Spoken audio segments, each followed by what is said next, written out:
देख रहे हैं सिटी इंडिया न्यूज़ चैनल, हक की आवाज़। मैं रियासती कांग्रेस कमेटी शुबे अक़लियत के सदर जनाब अब्दुल्ला सोहेल साहब के उनके दफ्तर में मौजूद हूँ, उनके साथ मौजूद हूँ।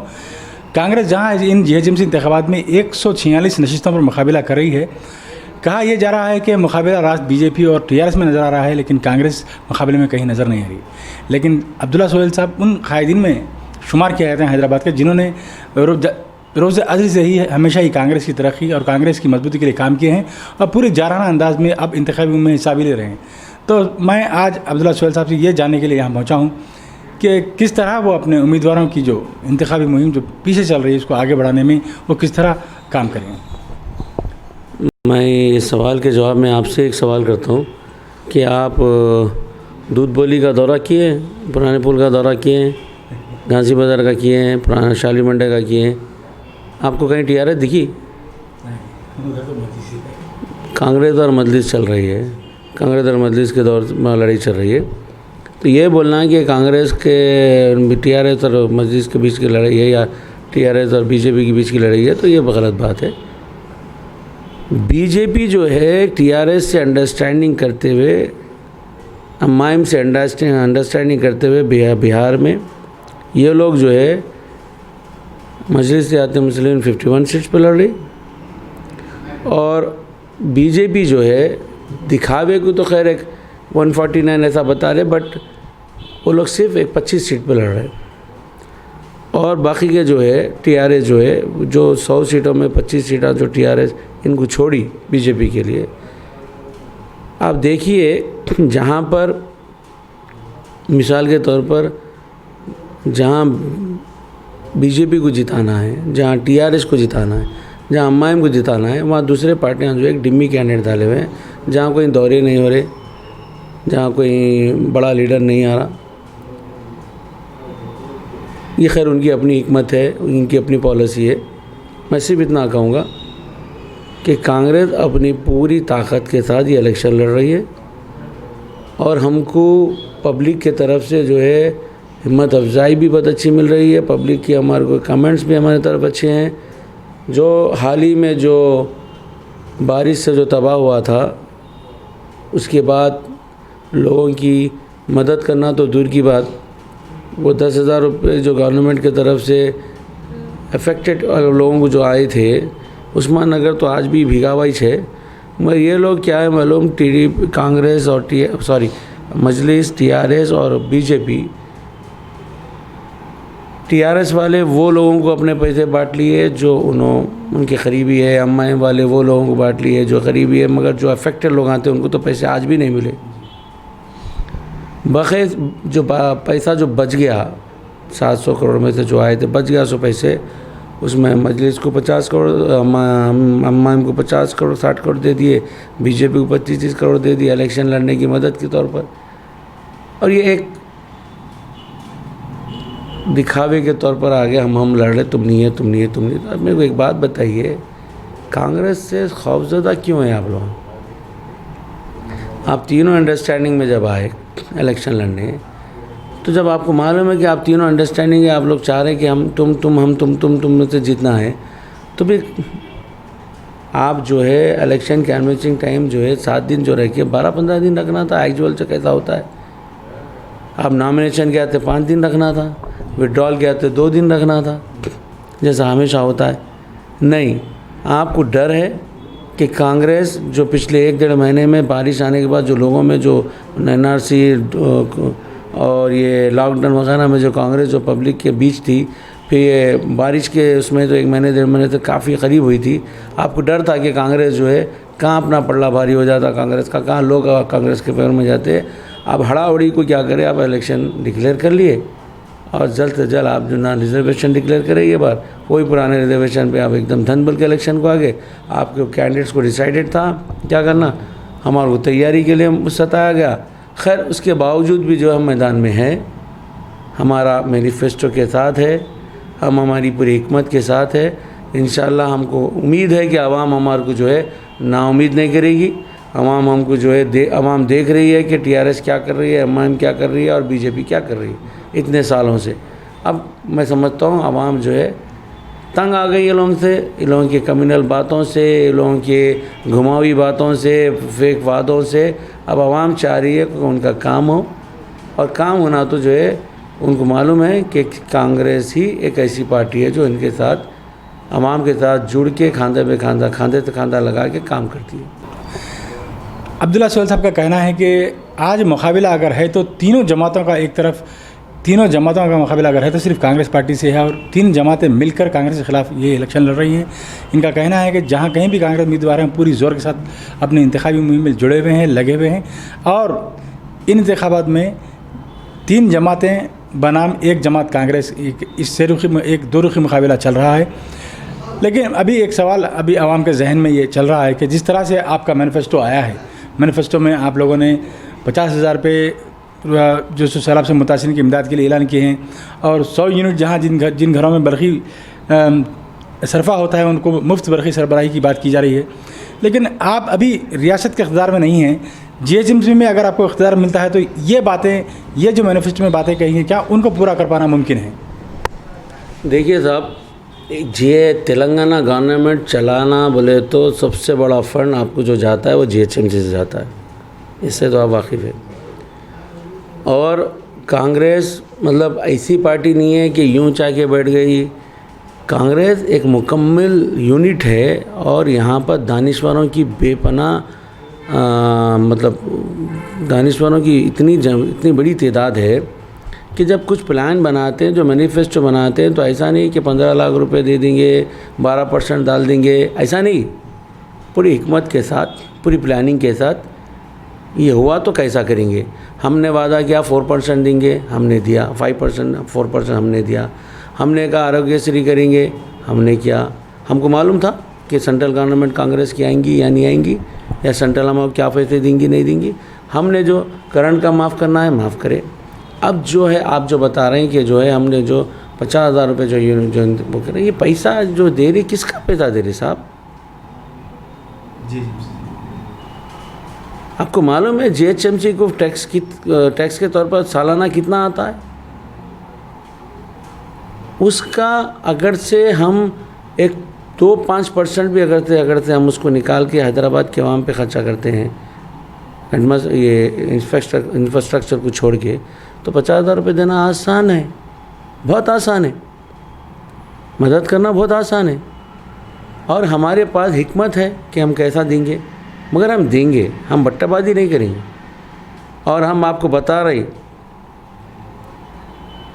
माइनॉरिटी चेयरमैन के तहत मैं आपको बता रहा हूँ कि हम जब बांटेंगे पैसे 50,000 जब हम आवाम को देंगे, तो ऐसा नहीं कि कांग्रेस का आदमी बैठ जाएगा दे देंगे, नहीं। हम पूरे जितने इलेक्टेड कॉर्पोरेटर्स हैं, चाहे कौन सी ही पार्टी के रहो,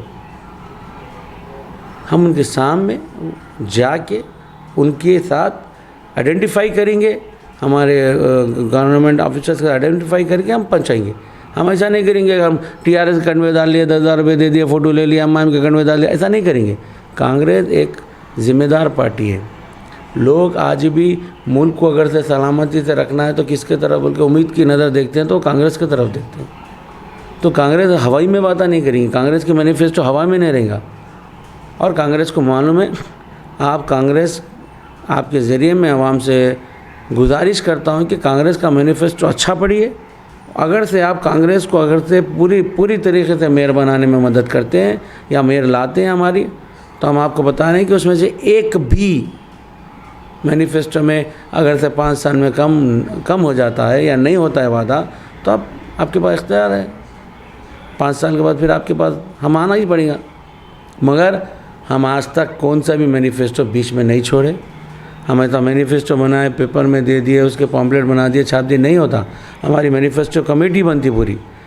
पहले कमेटी रहती क्या बनाना, बाद में कमेटी होती कि इसको इसमें से कितना इम्प्लीट करे कितना नहीं करे। हमारे पास सवाल होता साहब, ऐसा नहीं होता केसीआर के पास कोई सवाल करने वाला नहीं है। उन्होंने क्यों असेंबली नहीं आते, उन्होंने पब्लिक में क्यों नहीं रहते, उन्होंने क्या बोलते सो सीएम कैंप ऑफिस में से पब्लिक को क्यों नहीं मिलते। हमारे पास, अरे पब्लिक तो छोड़ो, एमएलए मिनिस्टर्स को नहीं मिलते, फार्म हाउस में वक्त गुजारते। हमारे पास ऐसा नहीं है।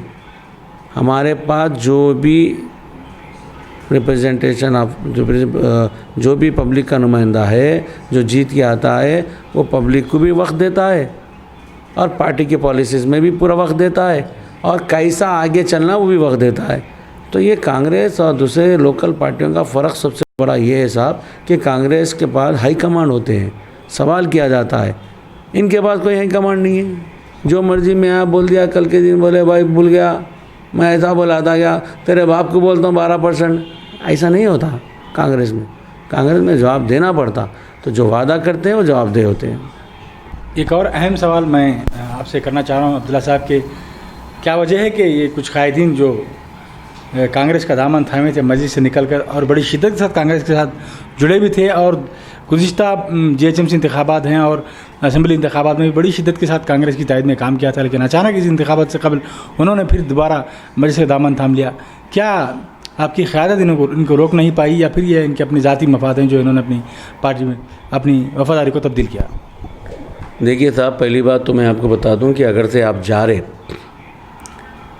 तो हमको मालूम हुआ तो हम आपको रोकेंगे, अगर से आप नाराज़ है तो मनाएंगे। मगर यहाँ जाने का कोई सिस्टम था ही नहीं है। जिस दिन हमारी पार्लियामेंट्री मीटिंग थी कैंडिडेट चेक करने की, तो हमारे साथ गौस भाई बैठे थे। उन्होंने उनके बेटे का नाम दिया, मेरे बेटे को मैं पुराने पुल से लाना चाह रहा हूँ। ख्वाजा बिलाल साहब कुछ 2 नामा दिए। मैं बोले भाई मेरे को क्या बोल मतलब कुरमागुड़ा और फलाने जगह से मंगलपुरे से मैं नामा देता हूँ। तो बात तो की थी नहीं जाने की, और रहा जहाँ तक सवाल साहब कि क्यों चले गए,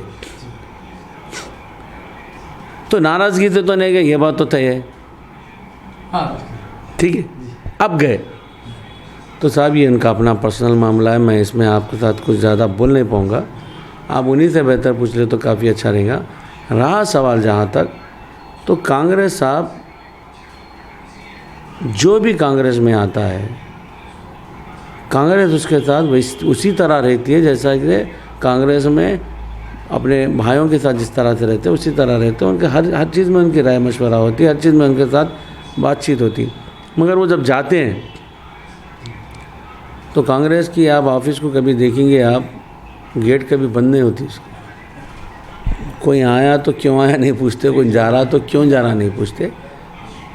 तो अगर से आप बगैर बोले जा रहे हैं तो आपकी अपनी कुछ वजहात होंगी, उसमें हम आपको क्या बोलेंगे। इतना हम तय कर सकते कि आप नाराज़ होके तो नहीं गए, नाराज़ होते तो बोलते थे भाई आप हमको सीटें नहीं दे रहे, या कुछ और बात होती। हम सीटों की भी बात करें, हम आपसे आगे की रणनीति आपके साथ बनाए थे, किस तरह से आप करेंगे, आप हमारे साथ ताउन में थे। आप गए हैं तो आप जाने आपका जो भी एजेंडा था आपके साथ, उसमें हम बात करना मुनासिब नहीं है, तो पर्सनल मामला है।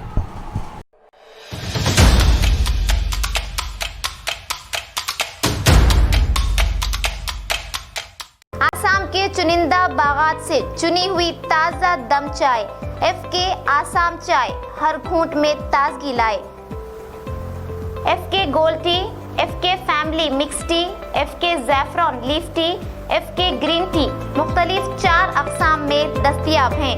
शहर के सभी सुपरमार्केट्स, शॉपिंग मॉल और किराना की सभी नुमाइंदा स्टोर्स पर दस्तयाब हैं। तो फिर देर किस बात की, अभी जाएं और अपने घर ले आएं। सन 1970 से आवाम की खिदमत में एफके आसाम चाय। सोहेल भाई, चलते चलते एक आखिरी सवाल मैं आपसे करना चाहता हूं कि आज कांग्रेस पार्टी को मैं समझता हूं कि बहुत बड़ा नुकसान हुआ है। एक कौमी सतह का एक बहुत बड़े कायद अहमद पटेल, जिनकी आज कोरोना की वजह से इंतकाल हो गया है, वो बहुत बड़ा सदमा हम सुबह से देख रहे हैं कि कई आला कायदीन, ख़ुद वज़ीर आज़म ने भी कहा है कि ये ख़ुद कांग्रेस पार्टी के लिए और उनकी शख्सी तौर पर भी नुकसान हुआ है। तो आप अहमद पटेल की खिदमत को किस तरह खराज अक़ीदत पेश करें? देखिए भाई साहब, ये वाक़े जो है ना, अहमद भाई का ऐसा मतलब दुनिया से जाना, अल्लाह उनको मग़फ़िरत फ़रमाए, उनकी जो है अल्लाह उनको अपने बेपनाह मोहब्बत के रहमत के करम के साए में जगह दे। कांग्रेस के लिए तो ये बहुत ही मतलब अब क्या बताऊँ मैं आपको, इतना कांग्रेस को इतना बड़ा नुकसान है। वो एक ऐसी शख्सियत थी कि मैं समझता हूँ आप भी शायद जानते, और ये जितने भी पॉलिटिकल पार्टीज़ के जो भी लीडर्स हैं सब जानते, और जो भी सियासी शोर रखता वो जानता कि वो 24 घंटे में से 20-21 घंटे काम करते थे। और हम जो हम एक स्टेट के चेयरमैन हैं, हमको डिस्ट्रिक्ट के चेयरमैनों के यहाँ के मसाइल आ जाते तो हमारे को ऐसा दिखता कभी कभी ये एक दिन भी छोटा हो गया। मगर ये पूरी इंडिया का कांग्रेस का वर्कर, कांग्रेस का सिपाही जो है अहमद भाई से जुड़ा हुआ था, पूरी इंडिया का। और कोई भी आपसे जो है बात करके मतलब बात कर लिया तो अपने आप में बहुत ऐसा लगता है कि अब मैं यहाँ से दिल्ली जा रहा हूँ, एक मेरा जाना आने का ख़र्चा, वहाँ रहने का ख़र्चा सब मिलाए तो एक 25-50 हज़ार तो हो ही जाता। मगर जब अहमद भाई से मिलता हूँ तो ऐसा लगता है कि हाँ भाई चलो दिल्ली आना जो है कामयाब हो गया। तो ये जो एक आदमी जो सब हमारे लोगों में जो एक वो ताकत थी अहमद भाई से मिलने की, साहब ये हमारे से याद चलेगी। ये जो जोड़ी रहती थी हैदराबाद को अहमदाबाद से, हैदराबाद को दिल्ली से, ये चेन्नई को दिल्ली से, हैदराबाद से तो जोड़ के रखती थी, उसका जो एक बहुत बड़ा स्टेशन आज आप हमारे से चले, अल्लाह ताला जो है हमसे ले लिया। और मैं समझता हूँ ये कांग्रेस पार्टी ये सदमे से शायद ही इतना जल्दी निकल पाएंगी, क्योंकि शख्सियत लीडर्स बहुत है मगर लोगों के साथ जुड़ के रहने वाला जो आदमी था और कांग्रेस के सिपाहियों की प्योरिटी के साथ मिलने का जो इनका जो स्टाइल था, मैं समझता हूँ साहब आज हमारे पास से जो एक हो गया। एक और आखिरी सवाल अब्दुल्ला भाई आपसे मैं दिलूँ कि पुराने शहर में आप किस तरह से अपने उम्मीदवारों के हक़ में इंतखाबी मुहिम चलाएंगे और किस तरह पुराने शहर का मुकाबला आप देख रहे हैं कि कांग्रेस और मजलिस में, आपने तो उससे पहले फरमाया कि कांग्रेस का मुकाबला तीनों जमातों से है, लेकिन अब फ़िलहाल पुराने शहर में आपके उम्मीदवारों का क्या मौक़िफ़ है और किस तरह आप वहाँ पर इंतखाबी मुहिम को आगे बढ़ेंगे? अभी देखिए साहब, हम जो है परसों दूध बली में पद यात्रा करे, कल पुराने पुल और किशन बाग पे पद यात्रा करे, आज वैसे रियासत नगर पे जाने का था तो थोड़ा यहाँ रिडल्स पे एक पद यात्रा है 4 बजे से हमको रुकना पड़ा। सुबह में हम दूसरी जगहों से इधर हम ऐसा कर लिए हैदराबाद और सिकंदराबाद में, सुबह हैदराबाद का तो शाम सिकंदराबाद करेंगे। मगर हमारी नीति, हमारी मतलब पद यात्रा करना, डोर टू डोर जाना, लोगों से मिलना हम बराबर कर रहे हैं। आज भी जो है पूरे कांग्रेस के जितने भी कैंडिडेट्स हैं जो ओल्ड से ताल्लुक़ रखते जो ठहरे हुए सब पद यात्रा कर रहे हैं। दूध पोली पे चल रहा, पुराने पुल पे चल रहा, किशन बाग पे चल रहा, नवाब साहब कुंटे पे चल रहा, जंगममेट पे चल रहा, शाली बंडे पे चल रहा, घासी बाज़ार पे चल रहा, मुगलपुरे पे चल रहा, छावनी में चल रहा। अभी थोड़ी देर पहले छावनी से फ़ोन आया था। तो ये सारी जगहों पे तो हम बताइए अब इलेक्शन में करना क्या होता है? मैनिफेस्टो होना, आप क्या करने वाले जीते तो हमने आपको दे दिया, कैंडिडेट हमने आपको बता दिया कि हमारा कौन सा कैंडिडेट है। अब पब्लिक में जाके कैंडिडेट हमारे मैनिफेस्टो के ज़रिए हम बताना कि हम कांग्रेस के उम्मीदवार हैं, हम डोर टू डोर जा रहे, हम लोगों को बता रहे। तो जितना पब्लिक से करीब होने के जो भी माध्यम है, जैसे पब्लिक पद यात्रा है या फिर अब ग्रुप मीटिंग्स है, अब हम सारे चीज़ कर रहे हैं। तो हमारी जो हिकमत है कि पब्लिक को कैसा जुड़ना, तो हम तो पूरा जुड़े हुए बस। देखिए मैं बताया ना, बिल्कुल शॉर्ट टर्म, और ऊपर से अभी हमारे मनिकम टैगोर जी जो है इंचार्ज, पूरे 29 तारीख तक यहाँ रहने का प्लान करे थे। कुछ प्लान थे उनके दौरे के भी, मगर आप जानते हैं कि आज कांग्रेस के साथ जो एक लीडर का हमारे जो इतने बड़ा कांग्रेस के लिए बोल सकते हैं आप एक बहुत बड़ा हादसे के तौर पर है ये कि अहमद भाई का जो है दुनिया से जाना। तो तकरीबन हमारे लीडर जो है उनकी सूरत उनके गांव को गए हैं, हमारे तकरीबन लीडर्स भी गए हैं। और रहा सवाल जहाँ तक के बड़े लोग, बड़े लीडर्स हमारे पास दौरे पे आएंगे, तो पहले से डिसाइडेड था कि चेवड़ला विश्वेश्वर रेड्डी साहब संभालेंगे, मल्काजगिरी रेवंत रेड्डी साहब संभालेंगे, सिकंदराबाद उत्तम कुमार रेड्डी साहब संभालेंगे, हैदराबाद शब्बीर भाई हमला पूरे मिलकर संभालेंगे। तो हमारा वही ही चल रहा, प्लान के तहत ही काम चल रहा। आज 3:30 से उत्तम भाई का मुसाफिर से रोड शो है, रेवंत रेड्डी साहब का तो रोड शो चल रहा, बशफश रेड्डी साहब का रोड शो चल रहा। हैदराबाद में जो है अभी रोड शो का माहौल नहीं लाए हैं, क्योंकि हमारे पास जो है कई कैंडिडेट्स जो है, क्योंकि टाइम कम होने से जो है हमारी उतनी तैयारी नहीं थी, तो अभी वो कैंडिडेट्स का फेस वैल्यू भी नहीं है। तो हम क्या करें, पहले डोर टू डोर चले जाओ। जितना डोर टू डोर जाएंगे फेस वैल्यू बढ़ेगा आपका, लोगों के सामने आएंगे मैनिफेस्टो लेके। तो इंशाल्लाह हम प्लान कर रहे हैं कि 28 या 29 के आसपास जो है हम एक रोड शो होल सिटी में कैसा मुनाकिद करें। तो हमारे हिसाब से हमारी पूरी तैयारी है। तो ये थे जनाब अब्दुल्ला सोहेल साहब, रियासती सदर कांग्रेस कमेटी शोबे अक़लियत। आपके साथ गुफ्तगू हुई, आपने बताया किस तरह कांग्रेस अपने इन इंतखाबात में हिस्सा ले रही है, किस तरह अपने उम्मीदवारों के लिए इंतखाब मुहिम चला रहे हैं। हम उम्मीद करते हैं कि जनाब अब्दुल्ला सोहेल साहब की मेहनत रायगाना हो, कामयाब हों अपनी मेहनत में, और उनके उम्मीदवार भी यहाँ पर कामयाब होकर आए। इसी के साथ मैं इजाज़त चाहता हूँ। वीडियो जर्नलिस्ट जमील अहमद के साथ मैं मोहम्मद तकी हुसैन, सिटी इंडिया न्यूज़ के लिए हक़ की आवाज़। ऐसी जिन्हें देखकर आप भी मुतासिर होंगे, उनकी राह पर आप भी चलने लगेंगे।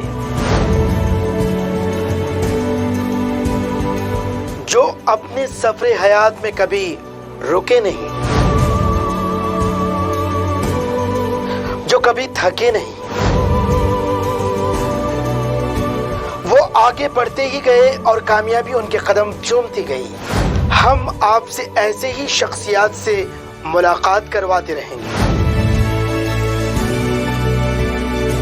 तो आइए देखते हैं प्रोग्राम एक सफर कामयाबी का।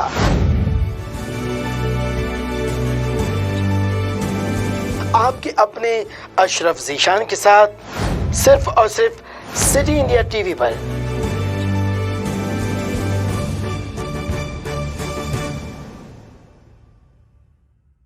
आसाम के चुनिंदा बागात से चुनी हुई ताज़ा दम चाय, FK आसाम चाय, हर घूंट